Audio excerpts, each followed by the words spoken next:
Sir, Supaul जिले में अभी तक कुल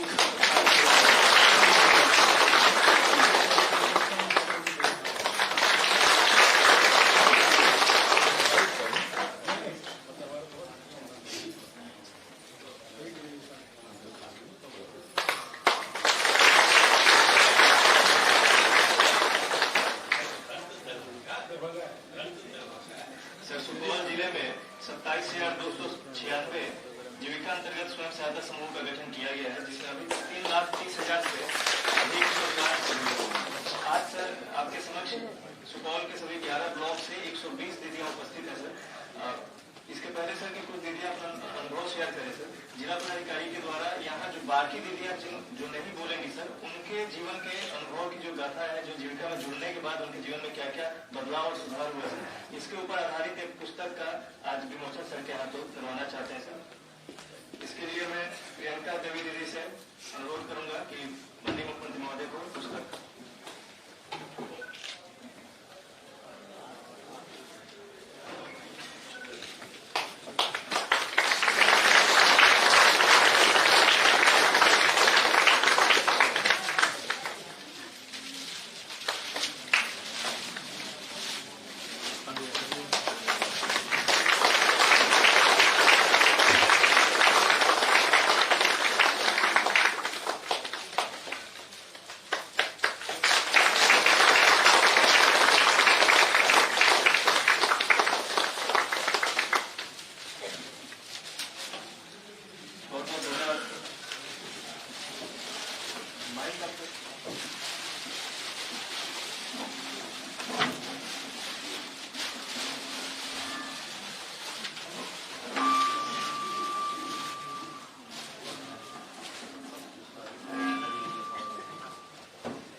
योजना की लाभार्थी है और अपना अनुभव साझा करेंगे।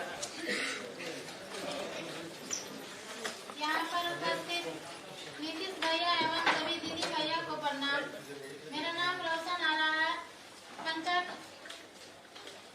पंचायत लालगंज प्रखंड छातापुर जिला सुपौल की रहने वाली हूँ। आज हम जीविका स्वयं सहायता समूह की सदस्य हूँ। शहर जीविका मेला ग्राम संगठन की सदस्य हूँ।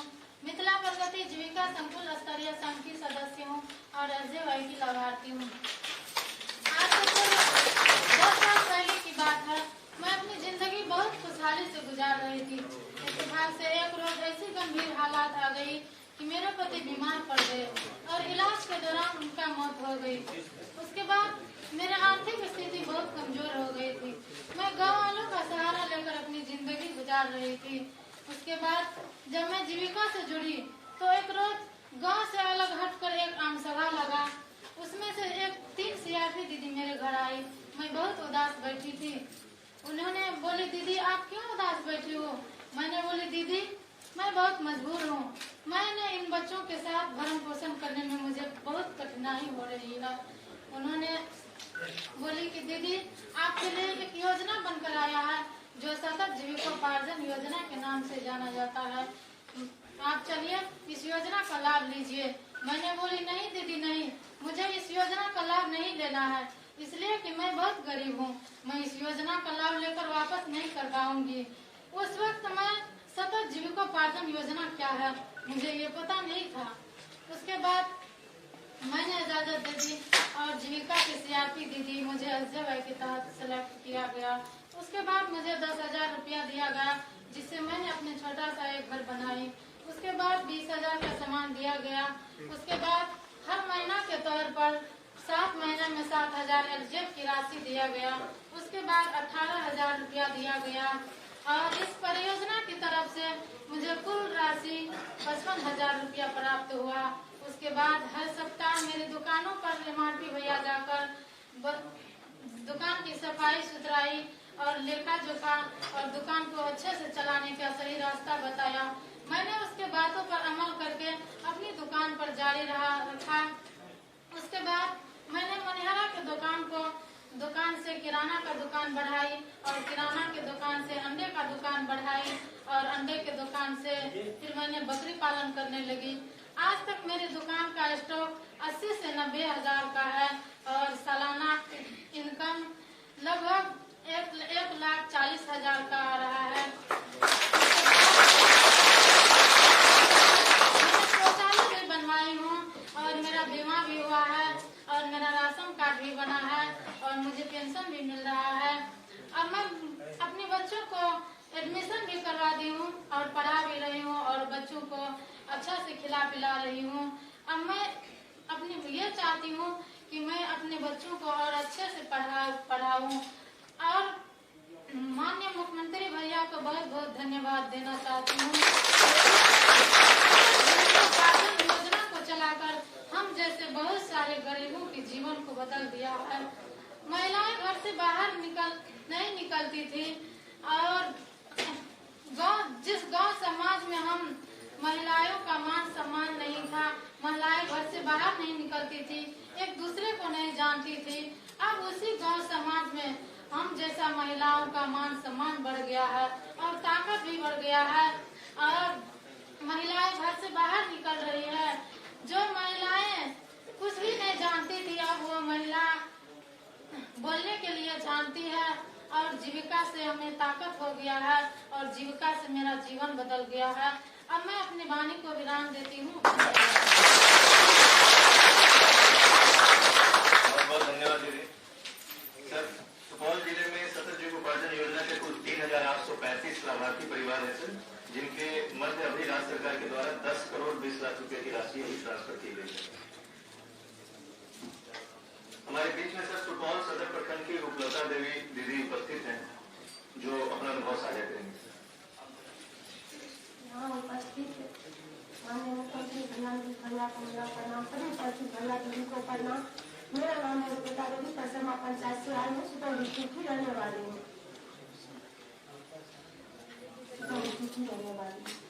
मेरा कुछ कहानी ऐसी थी कि मैं पार्टी थी।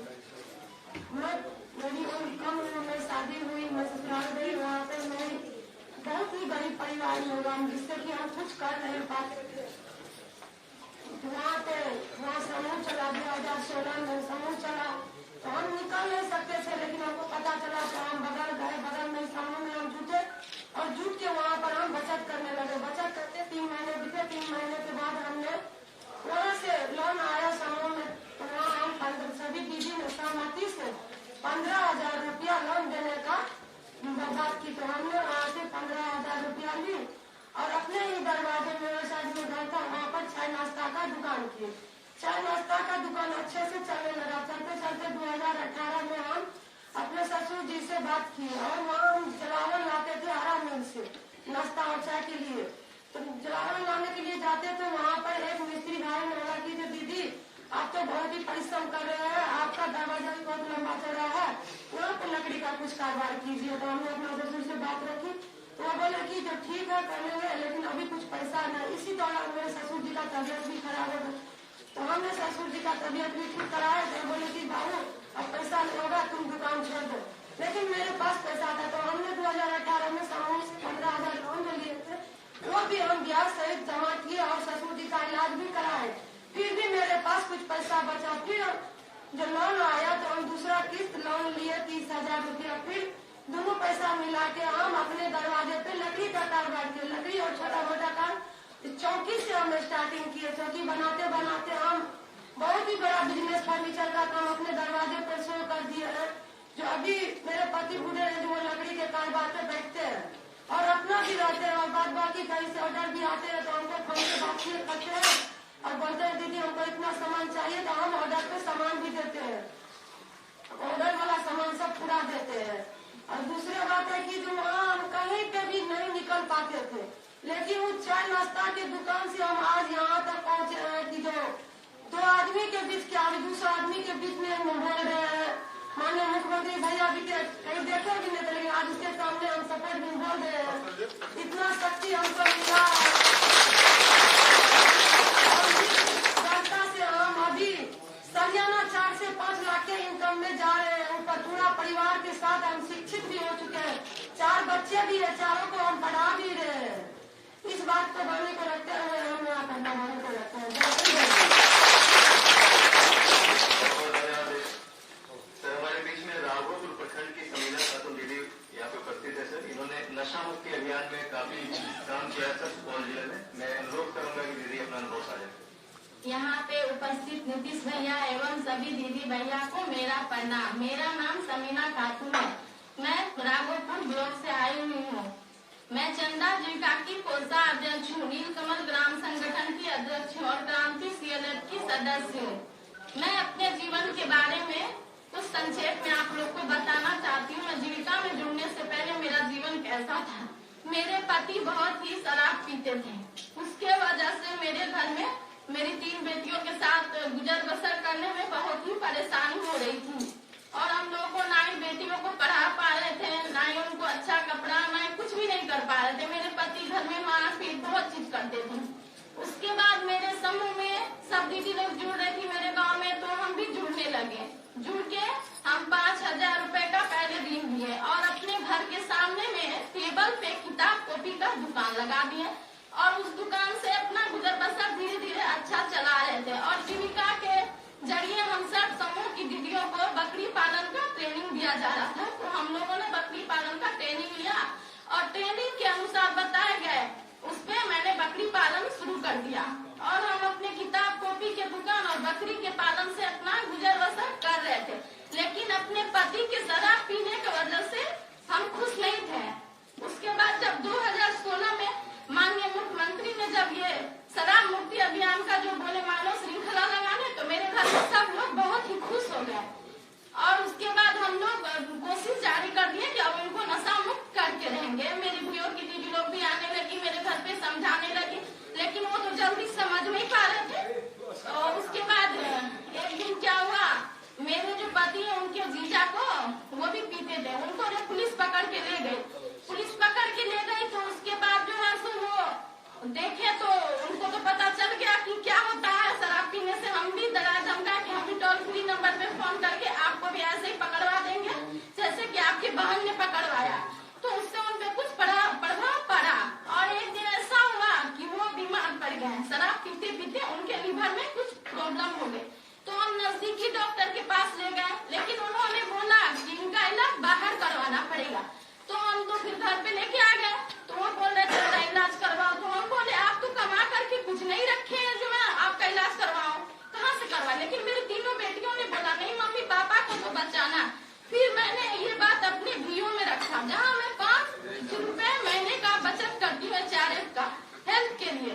तो वहाँ से मुझे सभी दीदियों के ये सहयोग से 40,000 का राशि दिया गया ऋण में। तो मैंने अपने पति की इलाज करवाई और उससे मेरे पति को बहुत ही एहसास हुआ कि मेरी पत्नी ने, मैं कुछ नहीं कर सका कमा के, लेकिन मेरी पत्नी 5 रुपए महीने के ये जमा करके मेरा इलाज करवा रहा, मुझे जीवन दान दिया। उससे मेरे पति को बहुत ही शर्मिंदगी महसूस हुई और वो उस दिन से शराब को बिल्कुल ही नशा मुक्त हो गया और मेरा परिवार बहुत ही अच्छा चल रहा है। और वो बहुत अच्छे मैकेनिक थे मोबाइल के। फिर हमने 20,000 का ऋण लेकर के उनको मोबाइल का रिपेयरिंग का सामान सब ला के दिया। वो जो है तो अच्छे से काम करने लगे। 10 से 15,000 का महीना वो भी घर में देने लगे और हम अपने किराने की दुकान से, वो किताब का दुकान मेरा किराना दुकान और जनरल स्टोर में बदल चुका था तब तक। और उसके बाद हम भी 15 से 14-15,000 के महीने कमाने लगे। उसके बाद ये सालाना हम लोगों को 2.5 से 3 लाख का इनकम हो जाता। मेरा पूरा परिवार बहुत ही अच्छा से चल रहा है। हम जीविका में जुड़ करके बहुत ही धनवान हो गए और नीतीश भैया का धनवान करना चाहते, धन्यवाद करना चाहते। जीविका में जुड़ के और शराब को हम कभी नहीं छोड़ पा रहे थे मेरे पति, लेकिन जीविका के दम पे हम ये काम कर पाए हैं। पहले अकेले हम नहीं कर पा रहे थे ये काम। इसी से मैं अपनी वाणी को विराम देती हूँ। धन्यवाद। सर हमारे बीच में निर्मली प्रखंड से आई हुई हिंदू भारती दीदी उपस्थित है सर। 2008 के कृषि आपदा में इनका भी परिवार से प्रभावित हुआ था। उसके बाद इन्होंने जीविका से जुड़कर अपनी जिंदगी में जो बदलाव लाया है उसके बारे में बताएंगे। तथा उपस्थिति सब दीदी भाई को प्रणाम। माननीय मुख्यमंत्री भाई को प्रणाम। हमारा नाम हिंदू भारती, धनलक्ष्मी जीविका सदस्य, सुंदर वीडियो के सदस्य, परिवर्तनशील के सदस्य निर्मली प्रखंड से हम आयल छी। हमर समूह में नहीं जुड़ल छला, ओहिसे पहले हमर आर्थिक स्थिति कमजोर छला, कियाकि कोशी में हमरा शादी भेल, कोशिये में हमरा घर छला। जब पानी आवे छले तब भाग के हमरा सबके रोड पर आवे छलौ, 1 से 1.5 महीना रोड पर रहे छलौ। ओहि के कारण ने गाय पोसे छलौ, ने भैंस पोसे छलौ, ने बकरी पोसे छलौ, ने कोई बिजनेस करे छलौ। लेबर कार्ड बनल छला, दुनू व्यक्ति रोड में जाके काम करे छलौ, काम करके अपना बाल बच्चा के भरण पोषण करे छलौ। 2 बच्चा है, एक लड़का है, एक लड़की है। 10 गो बच्चा के हमें ट्यूशन पढ़े छलौ, 3 घंटा ट्यूशन पढ़ा के से हमरा 100 रुपया आए छला। ओहो रुपया से हम अपना परिवार के भरण पोषण करे छलौ। ओकर बाद फिर हम समूह में जुड़लौ, समूह में सब दीदी सब जुड़े छलखिन त हमहूँ समूह में जुड़ गेलौ। समूह में जुड़लौ त हमें से जुड़ला के बाद 3 महीना के बाद से हमें 1300 रुपया लेलो। 1300 रुपया लो के हमें बहुत छोटा सा हमें एगो बकरी खरीदलो। तो बकरी के पोस पाल के हमें से 3टा बकरी बनेलो, एगो खस्सी बनेलो। ओहि खस्सी के जब खस्सी बड़ा भ गेल तो खस्सी के हम बेच देलो। बेच के से 1300 रुपया हमें से समूह में ब्याज सहित जमा कर देलो। जे पैसा बचल हम अपना परिवार में से की कहे छे से लगेलो। लगेला के बाद से फिर हम समूह से 4500 रुपया ले लो। 4500 रुपया लो के हमें सिलाई मशीन खरीद लिए। सिलाई मशीन खरीद के हम अपनो कपड़ा सिए छलिए, समूह के दीदी सब के छलखिन तो हुनको से सिखबे छलिए हमें। आ लॉकडाउन जे भेलै तो ओहिमे हमें मासो बनेने छलिए, मास बना के सेहो देने छलिए हमें। तो वो पैसा से महीना में 2000 से 2500 रुपया हमरा सिलाई मशीन से भ जाए छले। तो वो पैसा किस्ती के हिसाब से 4500 रुपया हम ब्याज सहित जमा कर दिलिए। जमा करला के बाद सुकन्या योजना वाला हम अपना बेटी के नाम से पोस्ट ऑफिस में खाता खोले लिए। हर महीना 1000 रुपया हम अपना बेटी के खाता में से जमा करे छे। ओकर बाद जे पैसा बचे छे परिवार में हम से लगवे छिए। और बकरी के पोषण पाले तो हमरा में 7 गो बकरी भेले, 16 गो खस्सी भेले। ओइ 16 गो खस्सी के हमें बड़ा बनेलिए। बड़ा बनेला के बाद कोनो खस्सी 10,000, कोनो खस्सी 7,000, कोनो खस्सी 15,000, कोनो खस्सी 5,000 में हम बेच लिए। बेच के 1,07,000 रुपया हमरा दिली इनकम। ओकर बाद समूह से हमें 50,000 रुपया ले लिए। हमार पति बाहर रहे छलखिन तो उनको हम घर बुला ले लिए। हमारे पतियों कुछ पैसा ल के एलखिन तो हमरा 20,000 रुपया परिवारों से सहयोग मिलले। तो हम अपना पति के नाम से हम ट्रैक्टर कीन दिलिए। हमारे पति अखन ट्रैक्टर चलबे छथिन, हम खुद ट्रैक्टर सीखे छिए। हम अपने बात के बयान दै छी। धन्यवाद। बहुत बहुत धन्यवाद दीदी। सर, पिपरा प्रखंड की अंजलि कुमारी दीदी हमारे बीच में उपस्थित है, जो बैंक सखी बनकर अपना जीवन यापन कर रही है। माननीय मुख्यमंत्री भैया को मेरा हार्दिक अभिनंदन, साथ ही सभी दीदी और भाइयों को मेरा नमस्ते। मेरा नाम अंजलि कुमारी है। मैं सुपौल डिस्ट्रिक्ट पिपरा ब्लॉक अम्हा पंचायत में बंधन एसएजी, प्रगति बीओ, नई दिशा CLF, आकाश TLC की सदस्य हूँ। मैं जीविका में जुड़ने से पहले और जीविका में जुड़ने के बाद बताना चाहती हूँ। सर, जब मैं 9वीं क्लास में थी तो मात्र 15 साल की उम्र में मेरी शादी हो गई। मैं ससुराल आई तो पति मेरे काम धंधा भी नहीं करते थे और नशा का सेवन भी करते थे। घर में घर वालों ने भी, उस समय मेरे 3 बच्चे भी हुए। घर वालों ने ये कह के साथ छोड़ दिया, आगे दुल्हा सब दिन रहना करत तो कितने दिन साथ थे। उस समय मैं से ज्यादा पढ़ी लिखी भी नहीं थी। तो हुआ क्या कि मैं घर के 1 से 5 क्लास तक के बच्चों को घर पे पढ़ाने लगी और फिर घर जाके 1-2 बच्चों को ट्यूशन भी देती थी और साथ में सिलाई भी करती थी, जिससे थोड़ा बहुत इनकम आने लगी। तो मैंने बच्चों का भी एडमिशन कराया और खुद का भी एडमिशन करवाया। तो फिर जब मैं जीविका समूह से जुड़ी तो मैं बताना चाहूंगी कि सर, मुझे वो आत्मसम्मान मिला, वो पहचान मिली जो मैं बहुत पहले ही खो चुकी थी। सब मुझे मेरा नाम से जाने लगे। समूह में जब जुड़ी, जाने छे सिलाई के काम तो एहन करूँ ना, एक छोटा मोटा बुटीक टाइप के खोल लिया, सब दीदी ओकरे से सामान ले पाए। तो सर, मैंने 20,000 रुपया लेके बुटीक का काम किया और घर पे ही शुरू किया। तो दीदी सब थी और कुछ भैया लोग भी थे, जिनको जरूरी पड़ता था वो आते थे। इससे मेरी आमदनी बढ़ने लगी। तो मैंने वो जो ऋण लिया था उसे भी चुकाया और बाद में दीदी से ऋण की मांग की, तो दीदी ने मुझे बैंक ऋण का 40,000 रुपया दिया, जिससे मैंने बुलंदी स्थान पे अपने पिता में ही किराना का जनरल स्टोर खोला और उसमें भी सब सामान रखने लगी। तो सर फिर मुझे ग्राम संगठन से मालूम हुआ कि बैंक सखी का चयन होना है। मैं वहां गई और उस समय तक सर मैं शादी के बाद इंटर भी कर चुकी थी। मेरा चयन बैंक सखी के रूप में हुआ। मैंने प्रशिक्षण 7 दिवसीय कहरा ब्लॉक आरसीटी भवन सहरसा में दिया गया। जब मैं यहाँ आई प्रशिक्षण लेके, तो मुझे डिवाइस के लिए 30,000 रुपया करीब ग्राम संगठन से भी दिया गया।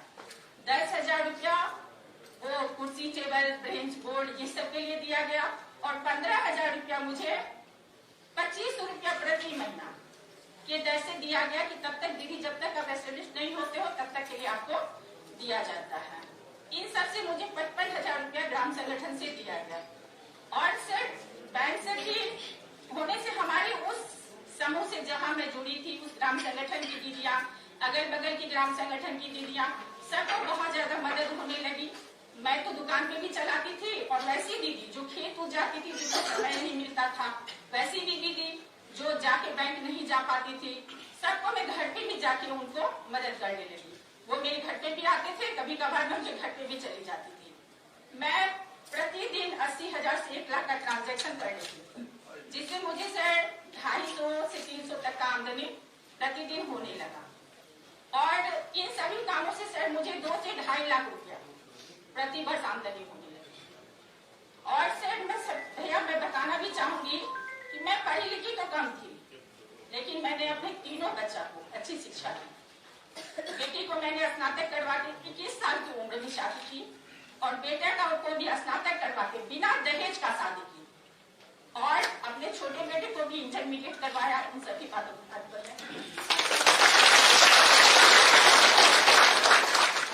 बहुत बहुत धन्यवाद दीदी। सर मैं बताना चाहूंगा कि सुपौल जिले में हमारी कुल 39 दीदियां हैं सर, जो बैंक सखी के रूप में काम कर रही हैं। इन्होंने केवल इस वित्तीय वर्ष में अभी तक 3 करोड़ 80 लाख का ट्रांजेक्शन किया है सर। ये सारी दीदियां IIBF की जो परीक्षा है जो उत्तीर्ण करनी होती है, ये सारी दीदियां उत्तीर्ण कर चुकी हैं सर। अब मैं हमारे बीच में निर्मली से आई हुई ममता देवी दीदी से अनुरोध करूंगा कि अपना अनुभव साझा करें। उपस्थित सब दीदी भैया के प्रणाम। माननीय मुख्यमंत्री जी नीतीश भैया को प्रणाम। हमार नाम ममता कुमारी मेहता, आम समूह के सदस्य, 7 माँ संतोषी भी के सदस्य, 7 परिवर्तनशील के सदस्य। जब समूह में नहीं जुटल रहो, समूह से पहले हमारे पति बाहर खरीद रहा, मजदूरी करते रहा और हम सब गाँव घर में रहते। जब बाहर मजदूरी करते रहा, बाहर रहा तो घर परिवार बढ़िया से चलते रहे। जब घर आवत रहे तो दिक्कत भाइये जाते रहे। उसके बाद जब समूह में सब दीदी जुटल लगे तो हम समूह में जुट लिए। समूह में जुटला के बाद कुछ दिन बचत कर लिए। बचत करला के बाद हम जैसे बचत के रुपया 5,000 रुपया ऋण पर ले लिए और वो 5,000 से बहुत एगो छोटा दुकान कर लिए, जबकि किराना का। और किराना की दुकान करके कुछ रुपया जैसे दुकान से फायदा करके दुकान में लगबैत रहिए और घर में भी खर्चा करते रहिए और जमा भी करते रहिए, बचत के रुपया लेना रहिए तो। और पति जो बाहर कमबैत रहा, वो रुपया जैसे हम बचा करके रखे रहिए।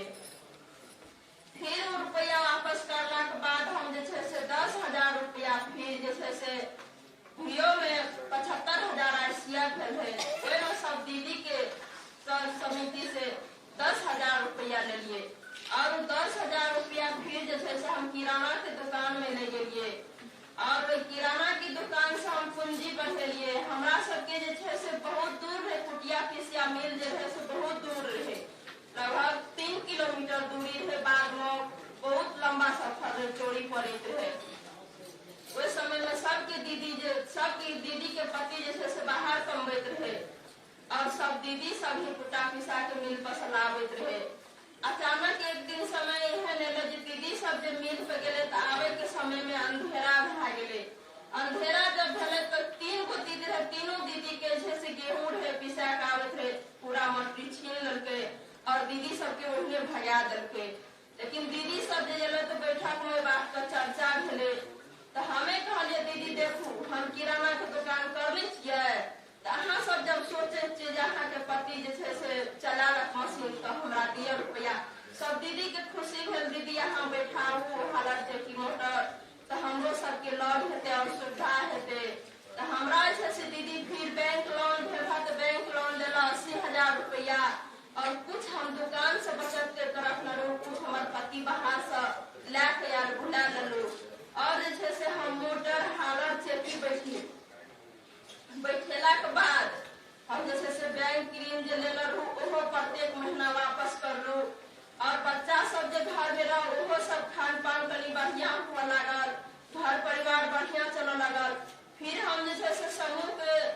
चुकेलू ओकर बाद वहाँ से बचत करके राख लू तो हम मसाला वाला मशीन बैठेलू फिर ओहो से आमदनी हुआ लगल। समूह के ही माध्यम से हम एगो पशु शेड बनेलू ओकर बाद दूध डायरी खोललू फिर जे छै से तीनों चीज से आमदनी हो लगल। बैंक ऋण प्रत्येक महीना हम जमा करलू प्रत्येक महीना कोनो महीना नहीं चुकलू। इतने से अपने वाले के विराम दे।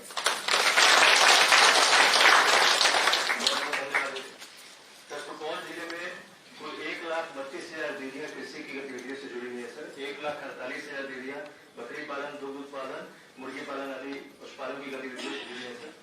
मांस उत्पादन में सर कोरोना की महामारी के दौरान यहाँ की 1750 दीदियों ने सर कुल 2,48 लाख से अधिक का व्यवसाय किया था, जिसमें इनको 74 लाख रुपए की आमदनी हुई थी सर। सुपौल में मुख्यमंत्री कोशी मलबरी परियोजना भी संचालित है सर, जिसमें 966 दीदियां जुड़ी हैं, जिन्होंने अभी तक 20,000 किलोग्राम से अधिक कोकून का उत्पादन किया है सर। सर दीदी की रसोई जो है संचालित है सर के निर्देश के आलोक में सर, वो रसोई प्रति माह 2.5 लाख रुपए से अधिक का व्यवसाय कर रही है सर। अब सर मैं सभी उपस्थित जीविका दीदियों को मार्गदर्शन देने के लिए माननीय मुख्यमंत्री महोदय से अनुरोध करना चाहिए।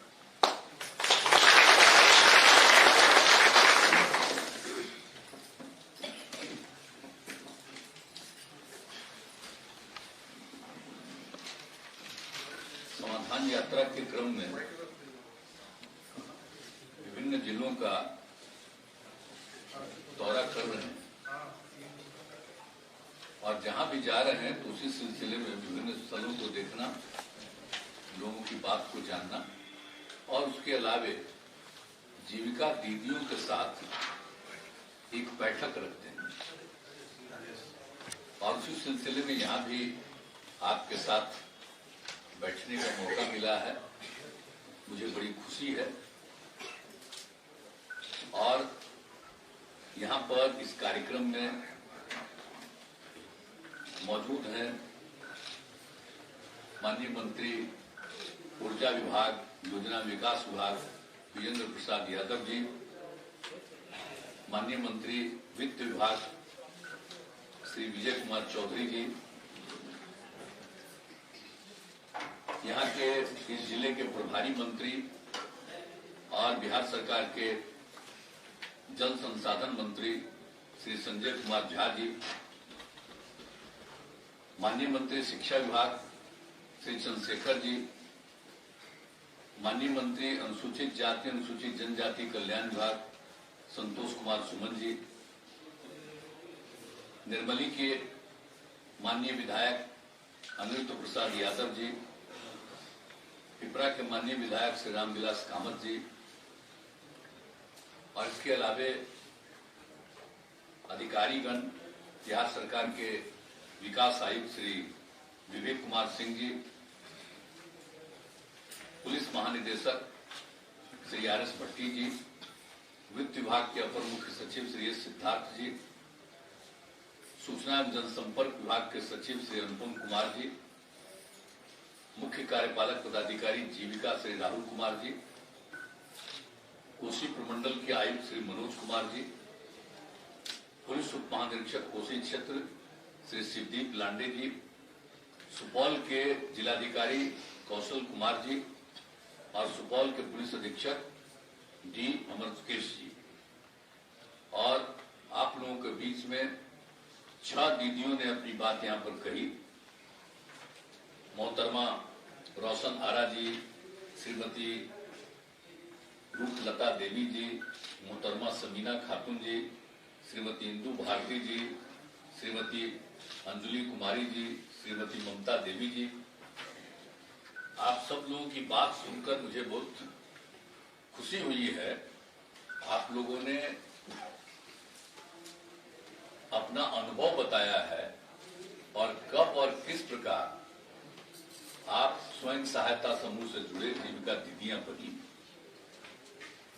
और इस काम करने के बाद आपकी स्थिति जो बेहतर हो रही है, इसका आपने जिक्र किया। इसके लिए मैं आप सबको बधाई देता हूं।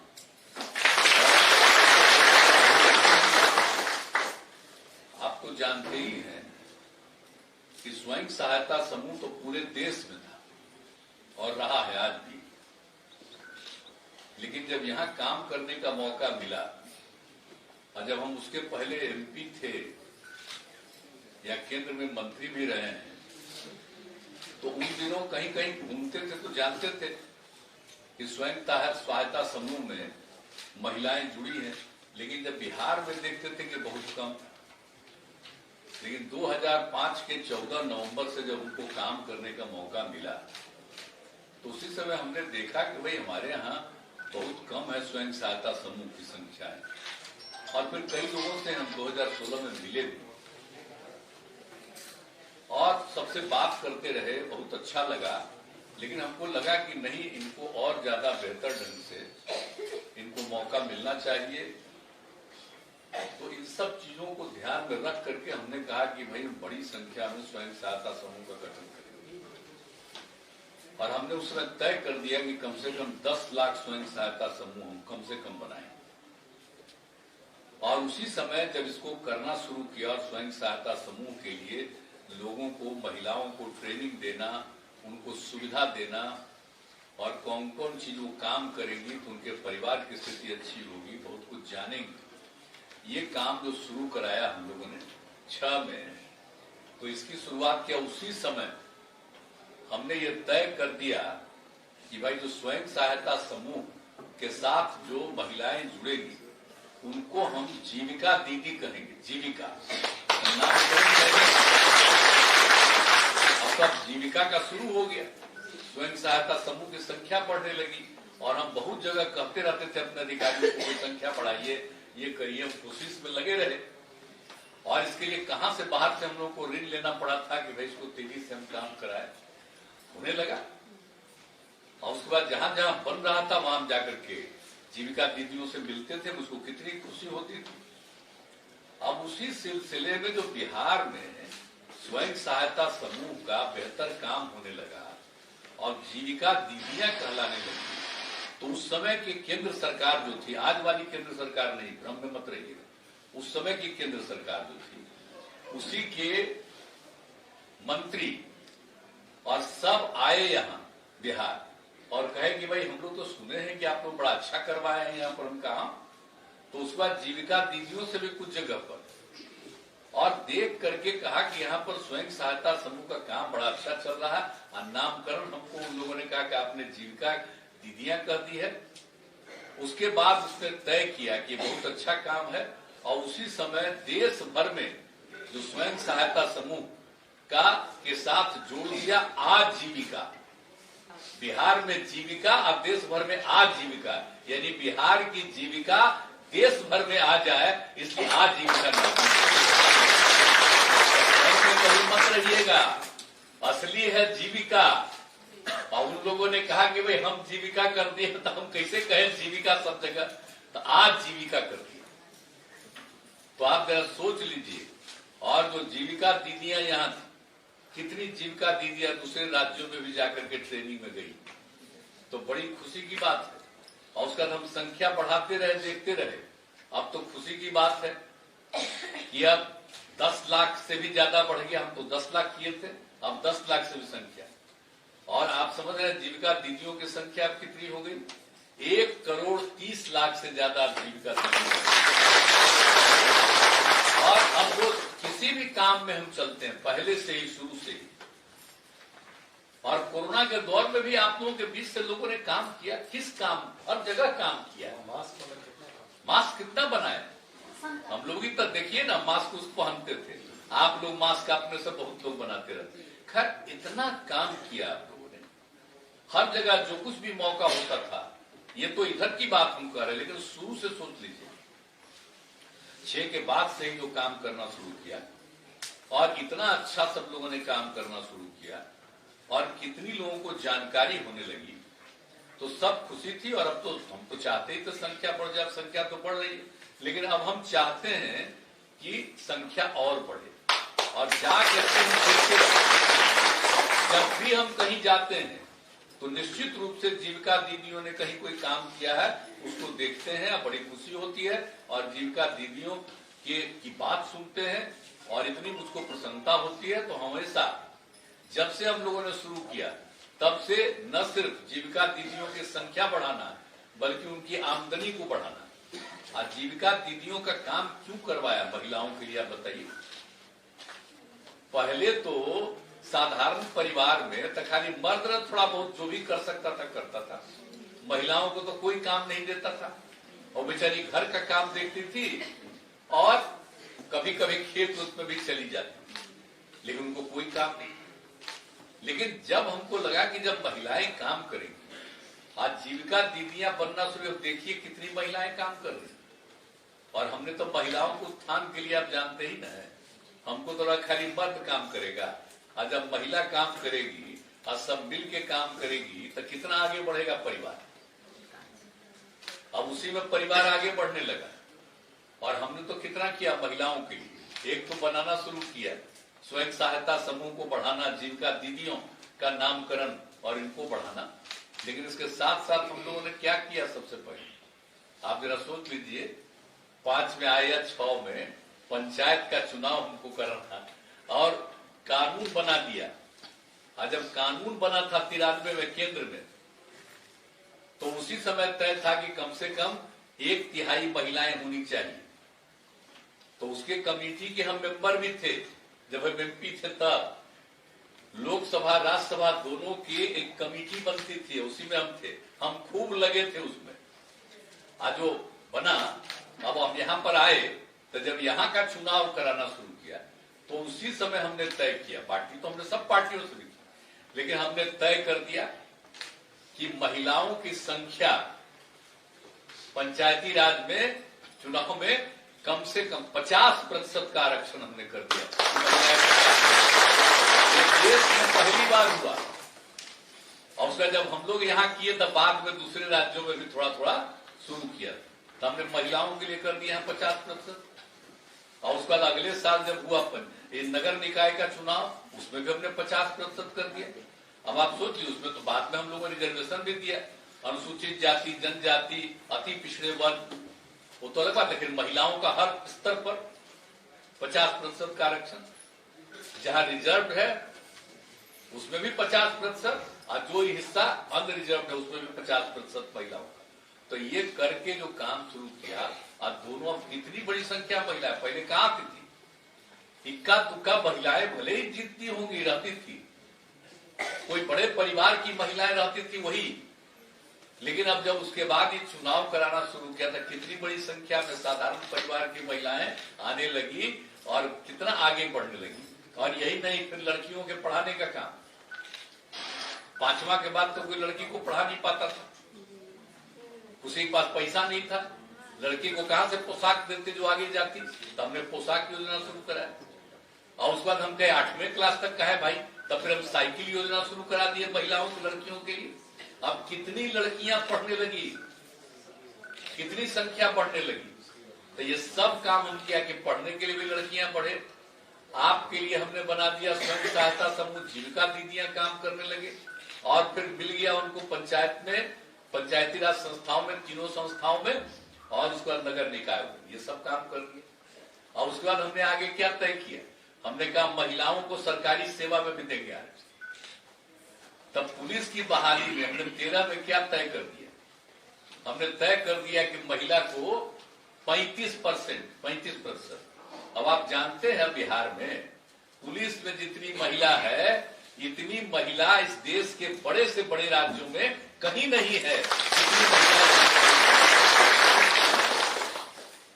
हम तो 35% का लक्ष्य जो हमारा बढ़ता जा रहा है, 28-29 पहुंच गई है, जितना भी पुलिस है उसमें।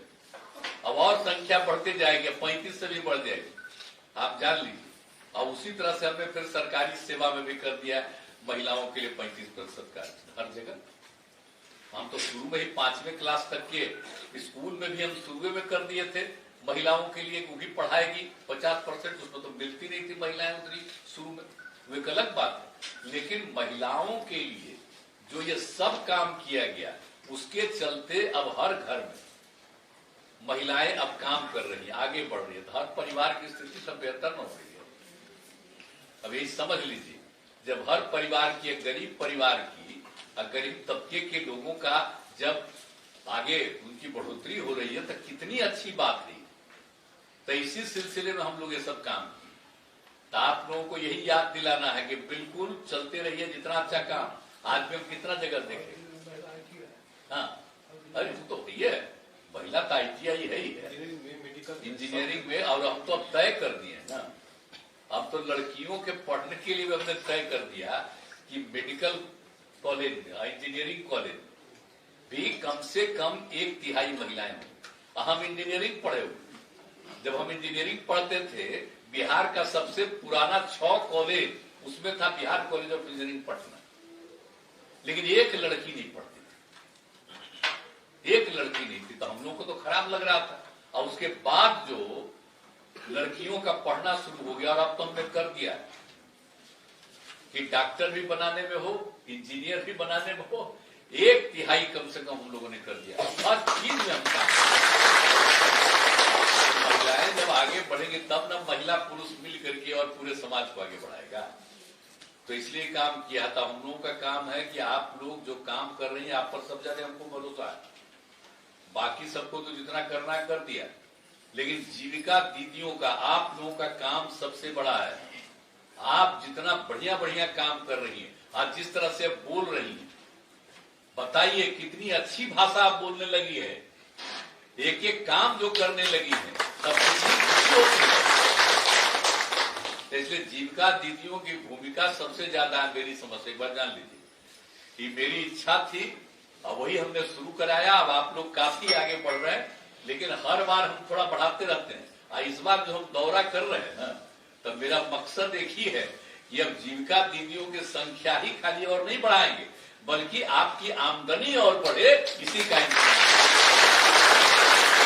और नया नया काम हम लोग जितना भी हो सकता उतना उसमें हम लोग करना चाहते हैं कि सब लोग काम करें। एक एक तरह चीज के लिए नया नया करवा रहे हैं ना, अभी तो आप देखिए बोल ही रहे थे अपना। तो इसीलिए हमारी इच्छा है कि आप लोग खूब आगे बढ़िए। तो आप लोगों से ही सब बढ़ेगा, सब कुछ होगा, और वही समाज अब बेहतर हो रहा है। पहले कहां कहीं घूमते थे तो लड़कियां या महिलाएं बाहर दिखती थी मिसे, अब आज तो जाइए सब जगह, अब सब जगह महिलाएं हैं, लड़के भी हैं लड़कियां भी हैं। हम तो लड़का लड़की को एक साथ पढ़वाते हैं। कितना है, कहीं रिजल्ट है।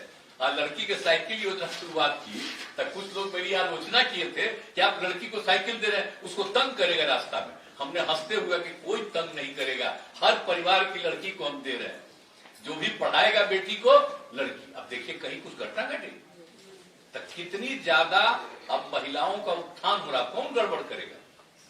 और आप लोगों ने जो काम किया है समाज में प्रेम और भाईचारे का, अब पहले कितना झगड़ा होता रहता था, अब हिंदू मुस्लिम अब तो कितना कम हो गया, खत्म हो गया लगभग। तो इसीलिए जो काम करना है ना, विभिन्न जातियों में, विभिन्न धर्मों में कोई तरह का झगड़ा नहीं, सब अपने अपने इच्छा से चलेगा, जिसको जो धर्म मानना है चलेगा, लेकिन आपस में प्रेम और भाईचारे का भाव होना चाहिए। बेमतलब का एक दूसरे से झगड़ा नहीं करना चाहिए। यह आप लोगों का सबसे बड़ा दायित्व है, और आप लोग जो काम कर रही हैं, इसी के चलते झगड़ा उगड़ा सब अब खत्म होते चला जा रहा है।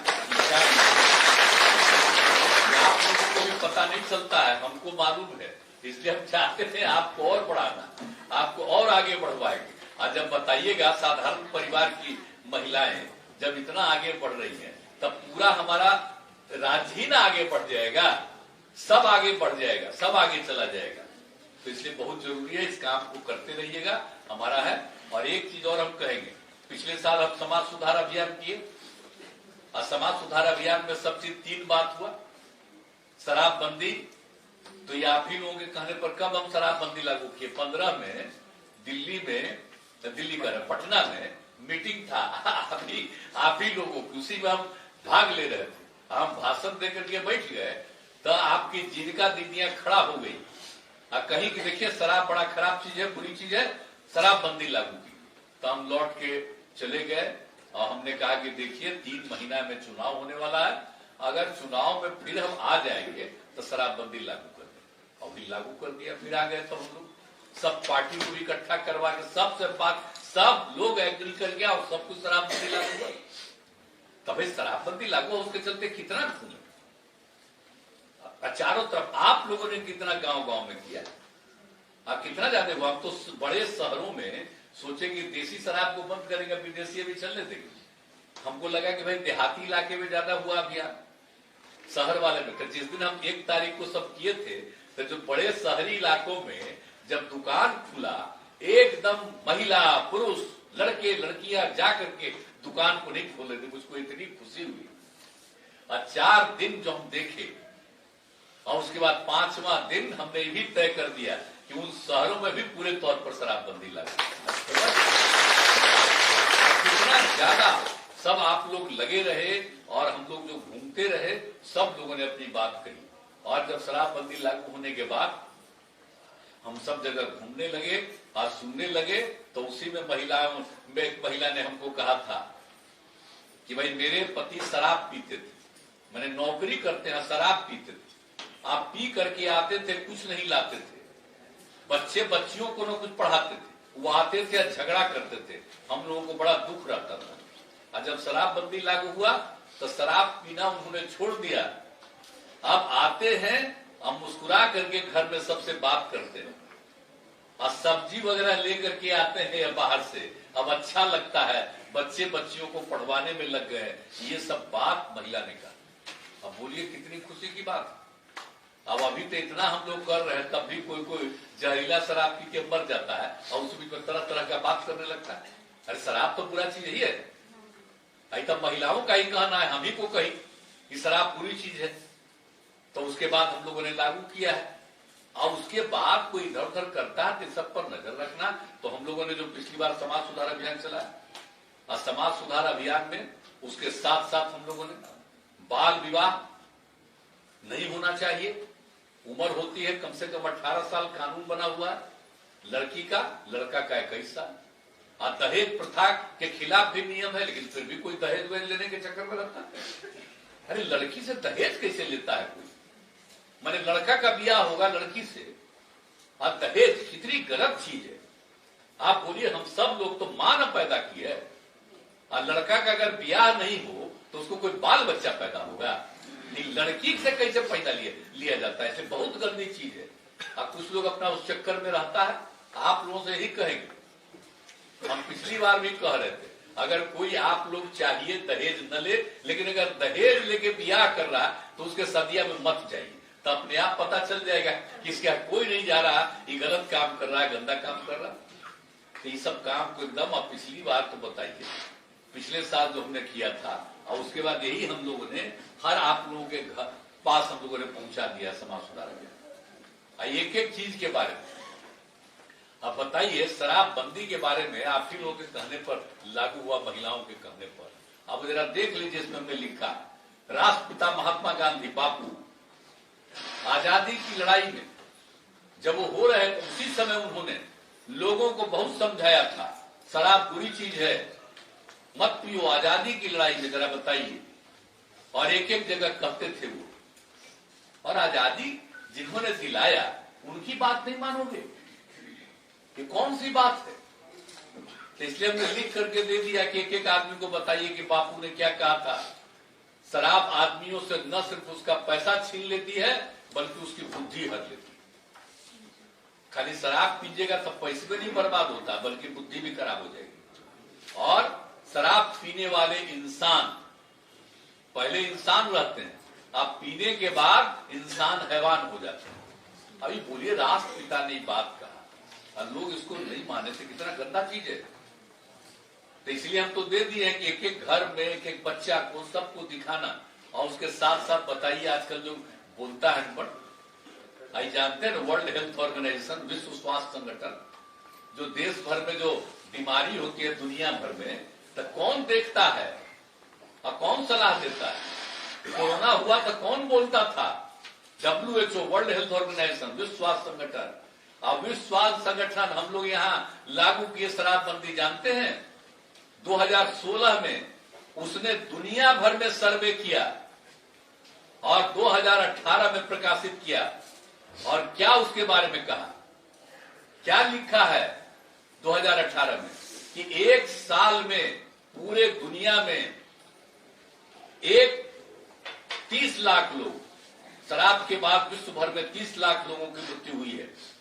और उसमें 5.3% लोग जो दारू पीते थे उन्हीं की मृत्यु हो गई, उम्र से नहीं।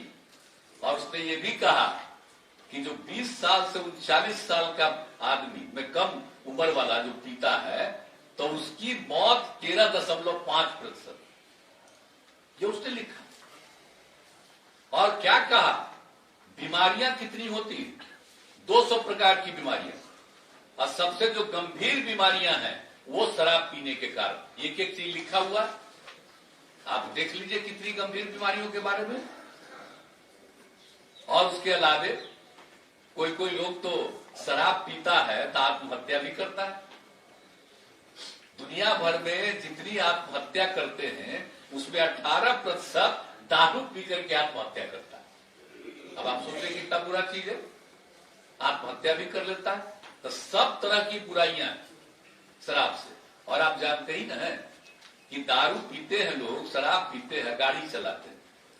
तो गाड़ी जो चलाते हैं तो दुनिया भर में जितना गाड़ी का एक्सीडेंट होता है, कार का, तो उसमें क्या है, गाड़ी का एक्सीडेंट होता है तो उसमें 27% एक्सीडेंट जो गाड़ी चलाते हैं दारू पी करके, उसी के चलते 27% एक्सीडेंट। सोच लीजिए, यानी 1/4 से भी ज्यादा दुर्घटना जो होती है दारू पीने वाले गाड़ी चलाते हैं तब। अब जरा सोच लीजिए, यह हालत है शराब पीना कितनी बुरी चीज है। लेकिन कुछ काबिल लोग समझते हैं। हम जब से आप ही लोगों के कहने पर शराबबंदी लागू किए, मेरे बड़ी खिलाफ हो गए। और कुछ लोग अंड बंड लिखते रहते हैं, हम रात दिन काम करते हैं, कहीं जाता है ठीक से देखता है कि कितनी महिलाएं आगे बढ़ रही हैं, कितना विकास हो रहा। लेकिन तरह तरह का बात लोग बोलेगा, लेकिन उससे हमको कोई लेना देना नहीं। हमारा तो काम है विकास हो। और बाल विवाह, दहेज प्रथा, उसके बारे में भी एक एक बात लिखा हुआ। तो सब लिख करके आप लोगों को दे दिया है। खुद भी देखिए, सबको दिखाइए, सबको प्रेरित करिए कि ये तीनों चीज भी नहीं होना चाहिए। सबकी आमदनी को बढ़े, आप सबको बढ़ाइए, आगे बढ़ाइए, अपने परिवार को बेहतर करिए, समाज को आगे बढ़ाइए। लेकिन साथ साथ इन 3 चीज भी, दहेज प्रथा से मुक्ति मिले, बाल विवाह न हो, और दारू न पिए लोग, दारू बुरी चीज है। तो ये भी करते रहिएगा, अभियान चलाते रहिएगा। तो इसका जो हम तो पिछली बार ही कह दिए, हमने पिछली बार समाज सुधार अभियान किया तो हमने आप ही लोगों को कह दिया है कि समाज सुधार अभियान को बंद मत करिए। समाज सुधार अभियान अब जीविका दीदियों का काम है, ये करते रहिएगा। तो आपका नाम दिया हमने जीविका, अब है आप जीविका दीदियां। तो समाज सुधार अभियान भी चलाते रहिए। इन तीनों चीजों के बारे में भी लोगों को प्रेरित करते रहिए और बाकी सब काम करिए, आगे बढ़िए। और जितना आगे बढ़ रही है और आगे बढ़िएगा, मुझको इतनी खुशी होगी। और मुझको सबसे ज्यादा प्रसन्नता है कि अगर भाई महिलाएं आगे बढ़ जाएंगी तो उसके बाद तो समाज बहुत आगे बढ़ जाएगा। अब बिहार को उदाहरण, जो चीज हम लोग यहाँ कर रहे हैं ना महिलाओं के लिए, इसी को मालूम होता है जिसको, यहाँ तक कि जानते हैं लड़कियों के लिए जो साइकिल का हम शुरुआत किए, यहाँ वाला जो करे, दूसरे देश से आकर के देखा। हम बता रहे हैं 10 से 9-10 की बात आप सर्च किया है, लिखा है एक एक चीज। तो जो भी हम लोग जो काम करते हैं, जीविका दीदियों का इतना अच्छा काम चल रहा, तो इस सब चीजों के बारे में लोगों को तब आप ही पर पूरा भरोसा है। आप खूब जो काम कर रही हैं उसको और मजबूती से करिए। आपको और आगे बढ़ाना है, आपकी आमदनी और बढ़े और समाज और आगे बढ़े। तो हम आपसे यही आग्रह करेंगे कि पूरा बुलंदी से काम करिएगा। आई जो हम समाज सुधार अभियान वाला बात कर रहे हैं, इसको जारी रखिएगा ना। हाथ उठा के बताओ। चलिए ठीक, बहुत अच्छा, बहुत बहुत धन्यवाद।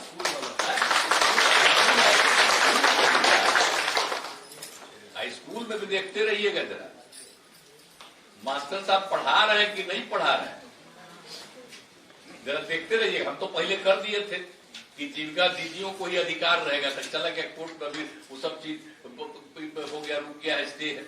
लेकिन जाके देखिए, और डीएम साहब यहीं पर मौजूद है, उनको भी बता दे रहे, सबको कह रहे हैं। आप अपना मोबाइल से कह दीजिएगा कि वहां मास्टर साहब नहीं है, ये और पता करके अपना एक्शन लेंगे, तब न पढ़ाएगा ही। अब पहले पढ़ा रहा था, इधर उधर नहीं, कम पढ़ा रहा तो ठीक नहीं है। इसको देखते रहिएगा कि स्कूल चले, ठीक से लोग पढ़ावे, सब तरह का काम करे, तो ये भी अपना देखते रहिएगा। इन्हीं शब्दों के साथ और आपने हाथ उठा करके कहा है कि समाज सुधार अभियान को भी जारी रखेंगे, इसके लिए मैं आपको हृदय से धन्यवाद देता हूं।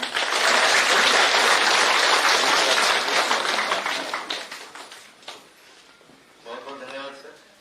आपने सर उपस्थित सभी जीविका दीदियों को मार्गदर्शन दिया सर। सुपौल जिले में सर कुल 25,802 समूहों को अभी तक 563 करोड़ का ऋण विभिन्न बैंकों से मिला है सर। आज आपके हाथों सर 3872 स्वयं सहायता समूहों को कुल 125 करोड़ रुपए की ऋण राशि जीविका दीदियों को प्रदान की जानी है सर।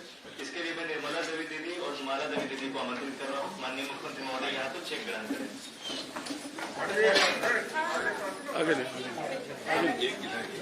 दीपक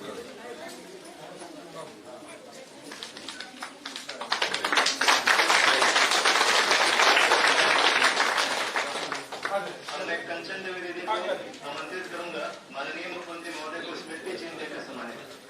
कंचन देवी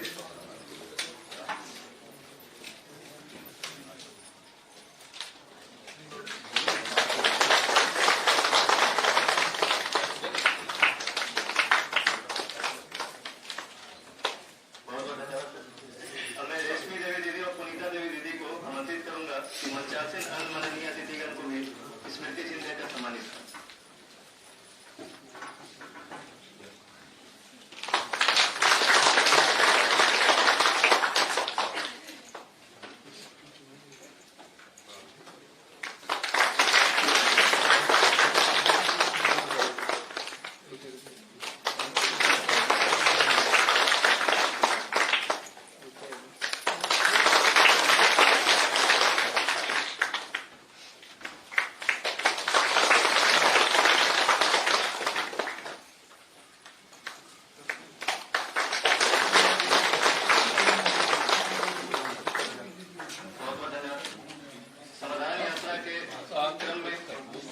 सुपौल जिले में उपस्थित सभी जीविका दीदियों को संबोधित करने और मार्गदर्शन करने के लिए मैं माननीय मुख्यमंत्री महोदय का धन्यवाद करता हूँ। यहाँ उपस्थित सभी माननीय मंत्रीगण का भी मैं धन्यवाद करता हूँ। बिहार सरकार के सभी उपस्थित